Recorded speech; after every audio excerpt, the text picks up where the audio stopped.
ಗುರುಜಿ ನೀವು ಹೇಳ್ತಿದ್ರಿ ಈ ಒಂದು ಮಾಸದಲ್ಲೇ ಪ್ರಾರಂಭ ಮಾಡ್ಬಿಡ್ಬೇಕು ನಾವು ಮಂಗಳ ಗೌರಿ ವ್ರತವನ್ನ ಅಂತ. ಮಂಗಳ ಗೌರಿ ವ್ರತ ಬಹಳ ಮುಖ್ಯ. ಹೆಣ್ಣು ಮಕ್ಕಳಿಗೆ ನಾವು ಹೇಳ್ಕೊಡ್ಬೇಕಾದ ವ್ರತ ತಾಯಿಂದ್ರು ಮತ್ತು ಯಾವ ಕಾಲಕ್ಕೂ ತವ್ರ ಮನೆಗೆ ಅಂತ ಹೇಳ್ತೀವಿ. ಅತ್ತೆಯಂದ್ರ ಮನೆಯಲ್ಲಿ ಇದ್ದಾಗ ತವ್ರ ಮನೆಗೆ ನೀವು ಆಷಾಢ ಲಕ್ಷ್ಮಿ ಪೂಜೆಯನ್ನು ಆಷಾಢ ಲಕ್ಷ್ಮಿ ವ್ರತವನ್ನು ಮಾಡ್ಕೊಂಡು ಬಂದ್ರಿ. ಆಗ ಗೌರಿ ವ್ರತವನ್ನು ಮಾಡೋಕ್ಕೆ ಸಾಧ್ಯವಾಗಲ್ಲ. ಆದರೆ ಗಂಡನ ಮನೆಗೆ ಬಂದಾಗ ಅತ್ತೆ ಆದವಳು ಹೇಳ್ಕೊಡ್ತಾಳ, ಓಹೋ ಪರವಾಗಿಲ್ಲ ನೋಡಿ, ಇದು ಸಂಬಂಧ, ಇದು ಒಂದು ಬಾಂಧವ್ಯ, ಇದು ಒಂದು ಸಂಸ್ಕಾರ. ಅಂದರೆ ಅತ್ತೆ ಸೊಸೆಯಂದ್ರು ಕೂಡ ಚೆನ್ನಾಗಿರಲಿ ಅನ್ನೋ ಒಂದು ವ್ರತ ಮಂಗಳ ಗೌರಿ ವ್ರತ. ಮಂಗಳ ಸ್ಥಿತೇ ದೇವಿ, ಅದಕ್ಕೆ ಸರ್ವ ಮಂಗಳ ಮಾಂಗಲ್ಯೆ ಶಿವೇ ಸರ್ವಾರ್ಥ ಸಾಧಿಕೆ ಶರಣ್ಯೆ ತ್ರಯಂಬಕೆ ಗೌರಿ ನಾರಾಯಣೀ ನಮೋಸ್ತುತೆ. ಇಂಥ ಒಂದು ಮಾಂಗಲ್ಯ ಭಾಗ್ಯವನ್ನು ಕರುಣಿಸ್ತಕ್ಕಂಥ ವಿಶೇಷವಾಗಿರ್ತಕ್ಕಂಥ ಗೌರಿ ವ್ರತ ನಾವು ಅಲ್ಪ ಸ್ವಲ್ಪ ಲೋಪದೋಷಗಳು ಇಲ್ಲದೆ ಮಾಡಬೇಕಾದ ವ್ರತ ಬಹಳ ಮುಖ್ಯ. 5 ವಿಶೇಷವಾಗಿರ್ತಕ್ಕಂಥ ವಾರಗಳು ಸಿಗ್ಬೋದು, 4 ವಾರಗಳು ಸಿಗ್ಬೋದು. ಆ ತಿಂಗಳಿಗೆ ನಮಗೆ ಸಂಬಂಧಪಟ್ಟ ಹಾಗೆ ಶ್ರಾವಣ ಮಾಸ ಸಿಕ್ಕಿದ್ರೆ. ಅದಕ್ಕೆ ಆ ಮಂಗಳ ಗೌರಿ ವ್ರತ ಈ ಸಲ ಬಹಳ ಚೆನ್ನಾಗಿ ಬಂದಿರತಕ್ಕಂಥ ವಿಚಾರ ಏನು ಅಂದರೆ, ಮಂಗಳ ಗೌರಿ ವ್ರತ ಅಮಾವಾಸ್ಯೆ ನಂತರ ಬೆಳಕಿನ ಹತ್ತಿರ ಬರ್ತಾ ಇದ್ದಾಗ ಮಂಗಳ ಗೌರಿ ವ್ರತ ಹತ್ತಿರ ಆಯಿತು. ಅಂದರೆ ಈ ಸಲ ಮಂಗಳ ಗೌರಿ ವ್ರತ ಪ್ರಾರಂಭಿಸಿದ ತಕ್ಷಣ ಹಾಗೇ ಪೌರ್ಣಿಮೆ ಹತ್ತಿರ ಬರ್ತಾ ಇರುತ್ತೆ ಅನ್ನೋದು ಸಂತೋಷ ಆಗುತ್ತಲ್ಲ. ಬೆಳಕಿಗೆ ಹತ್ತಿರ ಹೋಗ್ತಾ ಇದ್ದೀರಾ ಕತ್ಲಾಗಿರೋರು. ಸೊ ಈ ಮಾಂಗಲ್ಯ ಭಾಗ್ಯವನ್ನು ಕಾಪಾಡ್ತಕ್ಕಂಥ 5 ವರ್ಷಗಳ ಕಾಲ ಮಕ್ಕಳಾಗಲಿ ಮಕ್ಕಳಾಗದೇನೆ 5 ವರ್ಷಗಳಿದ್ದರೂ ಸಹ ಗಂಡ ಹೆಂಡತಿರ ಒಂದು ಬಾಂಧವ್ಯ ಚೆನ್ನಾಗಿರಬೇಕು ಅಂತ ಒಂದು, ಎರಡನೇದು ಗಂಡನ ಆಯುಸ್ಸು ಅಭಿವೃದ್ಧಿ ಆಗಲಿ ಅಂತ ಇನ್ನೊಂದು. ಈ ವಿಚಾರವಾಗಿ ಆ ಮಾಂಗಲ್ಯ ಭಾಗ್ಯವನ್ನು ಸತಿ ಸಾವಿತ್ರಿ ಇದ್ದ ಹಾಗೆ ಸೌಭಾಗ್ಯವತಿಯನ್ನು ಕಲ್ಪಿಸ್ಕೊಡು ಅಂಥೇಳಿ ಪ್ರಾರ್ಥನೆ ಮಾಡೋದು ಆ ಗೌರಿ ವ್ರತದಲ್ಲಿ. ಈ ಗೌರಿ ವ್ರತದಲ್ಲಿ ನೀವು ಮಾಡಬೇಕಾದ್ದು 5 ವಿಧವಾದ ಹಣ್ಣು, 5 ವಿಧವಾದ ಒಂದು ಬಾಸಿಂಗ್, ಅಂದರೆ ಏನೇ ಇಡ್ರು 5 ಇಡಬೇಕು ಅಂತ ಹೇಳ್ತೀವಿ. ಬ್ಲೌಸ್ ಪೀಸ್ 5 ಇಡಬೇಕು, ಬಳೆಗಳು 5 ಸೆಟ್ ಬಳೆಗಳಿಡಬೇಕು, 5 ವಿಧವಾದ ಕನ್ನಡಿಗಳನ್ನು ದರ್ಪಣಗಳು, ಅಂದರೆ ಕನ್ನಡಿಯನ್ನು ಒಂದು ದೊಡ್ಡದಾಗಿರ್ತಕ್ಕಂಥ ಕನ್ನಡಿ ಇಟ್ಟರೆ ಒಂದು ಕನ್ನಡಿ, ಚಿಕ್ಕದಾಗ 4 ಕನ್ನಡಿಗಳು, ಇಲ್ಲ 5 ವಿಧವಾದ ಕನ್ನಡಿಗಳನ್ನು ಇಡಬೇಕು. ಬಾಸಿಂಗ ಅಂದರೆ ಮಂಗಳ ದ್ರವ್ಯಗಳು ಅಂತ ಕರಿತೀವಿ. ಮಂಗಳ ದ್ರವ್ಯಗಳಲ್ಲಿ ಬಿಚ್ಚೋಲೆ, ಬಾಸಿಂಗ, ಪುಟಾಣಿ ಇರ್ತಕ್ಕಂಥ ಬಳೆಗಳು, ಕರಿಮಣಿಗಳು, ಹವಳಗಳು, ಇದೆಲ್ಲ ಇಡ್ತಕ್ಕಂಥದ್ದು. ಎಲ್ಲ ವಿಧವಾದ ಧಾನ್ಯಗಳು, ಅಕ್ಕಿಯನ್ನು ಬಹಳ ಮುಖ್ಯವಾಗಿ ಅಲ್ಲಿಡ್ತಕ್ಕಂಥ ವಿಚಾರ. ಇದನ್ನು ಬೆಲ್ಲದಚ್ಚನ್ನು ವಿಳೆದೆಲೆ ಮೇಲೆ ಇಟ್ಟು ಆ ಬೆಲ್ಲದಚ್ಚ ಮೇಲೆ ಬಟ್ಲಡಿಕೆಯನ್ನು ಇಟ್ಕೊಂಡು ಪ್ರಾರ್ಥನೆ ಮಾಡೋದು.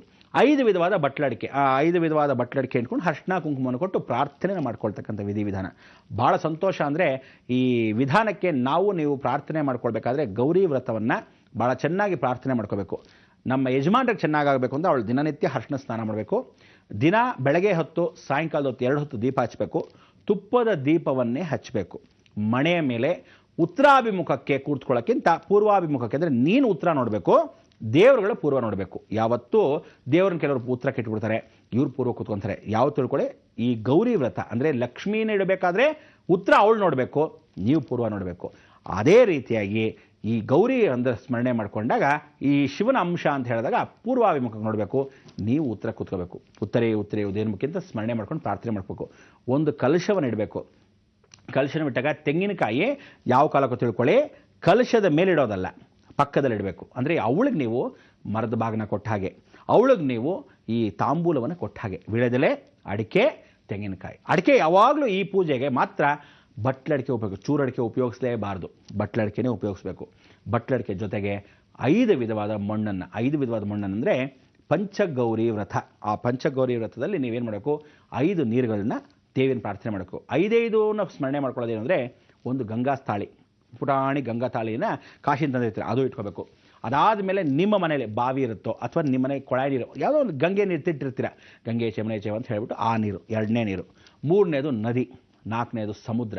ಅದಾದಮೇಲೆ ಹತ್ತಿರದಲ್ಲಿ ಇರ್ತಕ್ಕಂಥ ಯಾವುದಾದ್ರು ದೇವಸ್ಥಾನದ ಕೊಳದ ನೀರು ಇದ್ದರೆ 5 ವಿಧವಾದ ನೀರು. 5 ವಿಧವಾದ ನೀರಲ್ಲಿ 5 ಗೌರಿ, ಪಂಚಗೌರಿಯನ್ನು ಇಡಬೇಕು. 5 ಗೌರಿಗಳು ಯಾರು? ಗಂಗೆ ಒಬ್ಬಳು ಗೌರಿ, ಬೆಲ್ದಚ್ಚು ಅದು ಒಂದು ಗೌರಿ, ಅದಾದಮೇಲೆ ಮರಳಿನ ಗೌರಿ, ಮರಳಿನಲ್ಲಿ ಒಂದು ಪುಟಾಣಿ ಗೌರಿ ಮಾಡ್ಕೋಬೇಕು. ಅರ್ಶಿಣದಲ್ಲಿ ಒಂದು ಗೌರಿ ಮಾಡ್ಕೋ, ಅರ್ಶಿಣದಲ್ಲೇ ಒಂದು ಗೌರಿ. ಗೌರಮ್ಮನ ಪುಟಾಣಿ ಹಿಂಗೆ ಮಾಡ್ಕೊತೀರಾ, ಹೀಗೆ ಹಾಲು ಮಾಡ್ಕೊತೀರಾ, ಮರಳಲ್ಲೂ ಹಾಗೆ ಪುಟ್ಟದಾಗಿ ಮಾಡ್ಕೋಬೇಕು. ಬಟ್ಲಡಿಕೆ, ಹೀಗೆ 5 ವಿಧವಾದ ಗೌರಿಯನ್ನು, 5 ವಿಧವಾದ ನೀರನ್ನು, 5 ವಿಧವಾದ ಬ್ಲೌಸನ್ನು, 5 ವಿಧವಾದ ಬಳೆಗಳನ್ನು, 5 ವಿಧವಾದ ದರ್ಪಣಗಳನ್ನು, ಎಲ್ಲವೂ 5 ಪಂಚಫಲಗಳು. ಇಲ್ಲಿಂದ ಶುರು ಆಯಿತು 5 ವಿಧವಾದ ಹಣ್ಣುಗಳನ್ನು. ಈ 5 ವಿಧವಾದ ಹಣ್ಣುಗಳನ್ನು ಇಟ್ಟು ಆ ಮಂಗಳ ಗೌರಿ ವ್ರತವನ್ನು ಮಾಡಿಕೊಂಡಾಗ ಸರ್ವಮಂಗಳ ಮಾಂಗಲ್ಯ, ಈ ಸರ್ವಮಂಗಳವನ್ನು ಕೊಡ್ತಕ್ಕಂಥ ಆ ಮಾಂಗಲ್ಯೇ ಶಿವೇ ಸರ್ವಾರ್ಥ ಸಾಧಿಕೆ.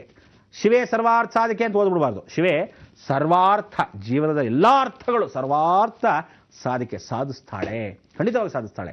ನೀವು ಕೇಳ್ಕೊಂಡಿರೋದೇನೋ ಎಲ್ಲ ಹೆಣ್ಮಕ್ಳು ಕೇಳ್ಕೊಳ್ಳೋದು ಇಷ್ಟೇ, ದೀರ್ಘ ಸುಮಂಗಲಿ ಭವ ಅಂತ ಹೇಳಿದ್ರೆ ಸಾಕಪ್ಪ, ನಾವು ಯಜಮಾನ್ರಿಗೂ ಮೊದಲು ಹೋಗಬೇಕು ಅನ್ನೋದೇ ಕೆಲವರು ಆಸೆ. ಯಾವತ್ತೂ ದೀರ್ಘ ಸುಮಂಗಲಿಯಾಗಿರಬೇಕು ಅನ್ನೋದು ಆಸೆ. ಅಂದರೆ ನಿಜವಾಗ್ಲೂ ಶಂಕರಾಚಾರ್ಯ ಅದಕ್ಕೂ ಹೇಳಿದ್ರು, ಜೀವನಾಪೂರ್ತಿ ಹೆಣ್ಣುಮಕ್ಕಳು ಯಾವತ್ತೂ ಸೌಭಾಗ್ಯವತಿನೇ, ದೀರ್ಘ ಸುಮಂಗಲಿನೇ ಅಂತ ಹೇಳಿ ಅನುಗ್ರಹ ಕೊಟ್ಟಿರ್ತಕ್ಕಂಥ ವಿಚಾರ. ಅದಕ್ಕೇನು ತಲೆ ಕೆಡಿಸ್ಕೋಬೇಕಲ್ಲ, ಧೈರ್ಯವಾಗಿರ್ಬೋದು, ಅನುಗ್ರಹವಾಗಿರ್ಬೋದು. ಈ ಮಂಗಳಗೌರಿ ವ್ರತವನ್ನು 5 ವಾರಗಳ ನಂತರ ಅವತ್ತಿಗೆ ಅವತ್ತೇ 5 ಮುತ್ತೈದೆಯರಿಗೆ ಅಕಸ್ಮಾತ್ ಆದರೆ ಕೊಡಬಹುದು, ಇಲ್ಲ ಕೊನೆಯ ವಾರದಲ್ಲಿ ಕೊಟ್ಕೋಬೋದು. ನೀವು ಗೌರಿ ವ್ರತವನ್ನು ಮಾಡಬೇಕಾದ್ರೆ ಪುಟಾಣಿ ಗೌರಿ ಬಂಗಾರದಲ್ಲ, ಅಕಸ್ಮಾತ್ ಸಿಕ್ಕಿದ್ರೆ ಬಂಗಾರದ ಗೌರಿ, ಇಲ್ಲ ಕೆಲವರು ಬೆಳ್ಳಿ ಗೌರಿ ಇಟ್ಕೊಂಡ್ರೆ, ಕೆಲವರು ಮರಳಿನ ಗೌರಿ ಇಟ್ಕೊಂಡ್ರೆ 5 ವಿಧವಾದ ಗೌರಿಗಳನ್ನ ಇಟ್ಕೋಬೋದು. ಈ ಎಲ್ಲ 5 ವಿಧವಾದ ಗೌರಿಗಳು ಇಟ್ಕೊಂಡಾಗ ಒಂದು ಪುಟಾಣಿ ಕಪ್ಪು ಬಳೆಗಳಿರುತ್ತೆ, ಆ ಬಳೆಯಲ್ಲಿ ಸಿಗಿಸಿರ್ತಾರೆ. ಇದನ್ನು ಸ್ಮರಣೆ ಮಾಡ್ಕೋಬೇಕು.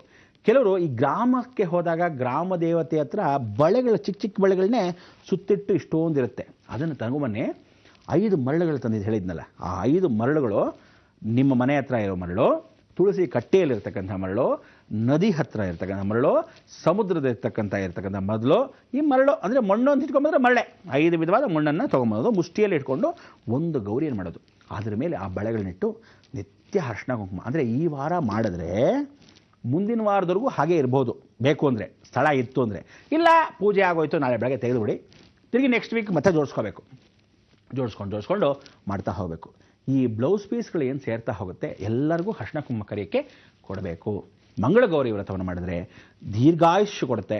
5 ಕೇದಾರನಾಥಗಳಲ್ಲಿ, ಅಂದರೆ ಕೇದಾರನಾಥ ಅಂತ ಕರಿತೀವಿ, ಆ ಕೇದಾರನಾಥ 5 ಕೇದಾರನಾಥಿಂದ ಬಂದು ಪಂಚಭೂತಗಳಾಗಿ ಅಗ್ನಿ, ವಾಯು, ಜಲ, ಭೂಮಿ, ಆಕಾಶ ಎಲ್ಲವೂ ಅವನೇ ಪರಮೇಶ್ವರ. ಅವಳು ಕೇಳ್ತಾಳಂತೆ, ಎಲ್ಲ ರೂಪದಲ್ಲಿರ್ತಕ್ಕಂಥ ನೀನು ನನ್ನ ಗಂಡನಾಗಿರ್ತಕ್ಕಂಥ ಮಾಂಗಲ್ಯ ಭಾಗ್ಯವನ್ನು ಕೊಡ್ತಕ್ಕಂಥ ನನ್ನ ಜೊತೆಗೆ ಸೇರಬೇಕು ಅಂತ ಸ್ಮರಣೆ ಮಾಡ್ಕೊತಾರೆ. ಇವಳನ್ನ ಯಾವತ್ತು ಪೂಜೆ ಮಾಡ್ತೀವಿ ಅಂದರೆ ದಕ್ಷ ಬ್ರಹ್ಮ ಕೋಪಿಸ್ಕೊಂಡಾಗ, ಪರಿವರ್ತನೆ ಆಗದೆ ಅವನು ಪೂಜೆ ಪುನಸ್ಕಾರ ಮಾಡದಿದ್ದಾಗ ನನ್ನ ಯಜಮಾನನ್ನೇ ನಾವು ಅವಮಾನಿಸಿದೆ, ಅವನಿಗೆ ಕೊಡಬೇಕಾಗಿದ್ದ ಹವಸನ್ನು నేను ಕೊಡಲಿಲ್ಲ, ಆದ್ದರಿಂದ ಇವತ್ತಿಂದ ನಾನು ಈ ಅಗ್ನಿ ಪ್ರವೇಶ ಮಾಡ್ತೀನಿ ಅಂತ ಹೊಟ್ಟೋದಾಗ ಆ ಹೋಗಿ ಪರಮೇಶ್ವರ ಆ ಕೋಪಕ್ಕೆ ಆ ಭಸ್ಮ ತಗೊತಾನೆ, ಲೇಪನ ಮಾಡ್ಕೊತಾನೆ, ಎಲ್ಲ ದೇಹಕ್ಕೆಲ್ಲ ಹಚ್ಕೊತಾನೆ. ಆಗ ಅವನು ಸ್ಮಶಾನ ಬದ್ಧ ರುದ್ರಾಭಿಷೇಕ ಅಭಿಷೇಕವನ್ನು ಮಾಡಿಸ್ಕೊತಾನೆ. ಆ ಪ್ರಕಾರವಾಗಿ ಅವನು ಅಭಿಷೇಕ ಮಾಡೋದ್ರಿಂದ ಮಹಾಕಾಳೇಶ್ವರನಾಗ್ತಾನೆ.